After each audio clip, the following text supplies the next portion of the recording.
नमस्कार, आप देख रहे हैं दर्श न्यूज। मैं हूं दिव्यांशु। जीतन सहनी के मर्डर से पूरे बिहार का सियासी पारा कितना चढ़ गया था, ये आपने देखा। धीरे धीरे परत खुल रही है और अब जो एसएसपी ने खुलासा किया है वो सुनकर आप चौंक जाएंगे। उधार की चाकू से 23 बार करीब हमला किया गया, 23 बार वार किया गया बुजुर्ग जीतन सहनी पर। और हत्या के बाद काजिम, जो कि मुख्य आरोपी है, उसने क्या क्या किया, सब कुछ उसने कबूला है, सब कुछ उसने बताया है पुलिस को।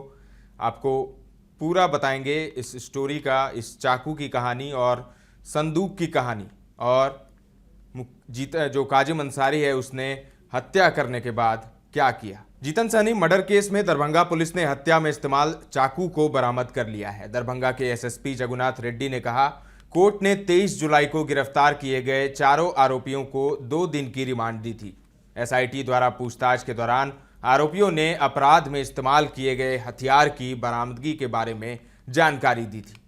बुधवार की शाम प्रेस कॉन्फ्रेंस में हथियार बरामदगी की जानकारी साझा करते हुए दरभंगा एसएसपी ने बताया कि चारों आरोपियों से रिमांड के दौरान पूछताछ की गई, जिसमें मुख्य आरोपी काजिम अंसारी ने स्वीकार किया कि 15 जुलाई की शाम को उसने जिरात गांव के रहने वाले मोहम्मद मंजूर से चाकू उधार लिया था और हत्या के लिए उसने इसी चाकू का इस्तेमाल किया था। मंजूर एक दुकान चलाता है। घटना के बाद काजिम ने रास्ते में ट्रांसफार्मर के पास हैंडपंप पर अपने कपड़े और चाकू धोए और फिर कपड़े घर पर रख दिए। बाद में उसने चाकू को शटर के नीचे बने गैप से मंजूर की दुकान के अंदर फेंक दिया। खुफिया जानकारी जुटाने के दौरान पुलिस को 2 दिन पहले इसकी जानकारी हुई और मंजूर से इस बारे में पूछताछ की गई। हालांकि मंजूर ने किसी भी जानकारी से इनकार किया और तथ्यों को छुपाया। रिमांड के दौरान जब काजिम अंसारी और मंजूर का आमना सामना कराया गया तो मंजूर ने काजिम की कही हर बात की पुष्टि कर दी।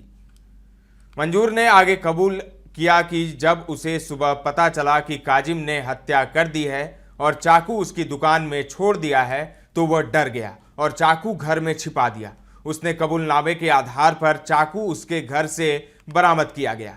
चाकू को फॉरेंसिक विश्लेषण के लिए भेजा गया, जिसमें उस पर खून की मौजूदगी की पुष्टि हुई और इसे आगे की जांच के लिए जब्त कर लिया गया।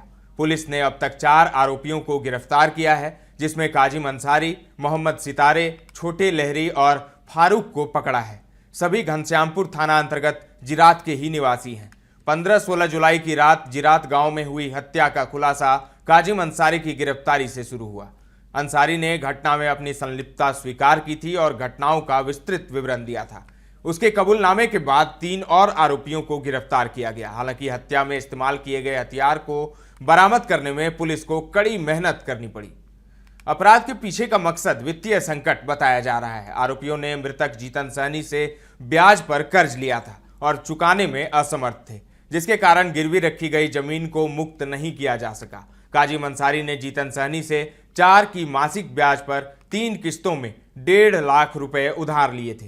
कर्ज नहीं चुका पाने पर तनाव बढ़ गया। घटना वाली रात करीब 1:30 बजे काजिम और उसके साथी पीछे के दरवाजे से घर में घुस आए। उन्होंने गिरवी रखी जमीन और लोन के कागजात की मांग की।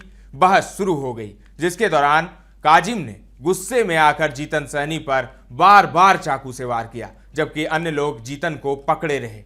हत्या के बाद आरोपियों ने महत्वपूर्ण कागजात वाली अलमारी की चाबी ढूंढी, लेकिन वह नहीं मिली। फिर उन्होंने पूरी अलमारी को पास के तालाब में फेंकने का फैसला किया, इस उम्मीद में कि पानी दस्तावेजों को नष्ट कर देगा, लेकिन ऐसा नहीं हुआ। तो पुलिस का ये कहना है, दरभंगा एसएसपी का ये कहना है कि आने वाले 1 से 2 दिन में हत्या का पूर्ण पर्दाफाश हो जाएगा। फिलहाल के लिए इतना ही। तमाम अपडेट्स आपको देते रहेंगे। बने रहें दर्श न्यूज के साथ।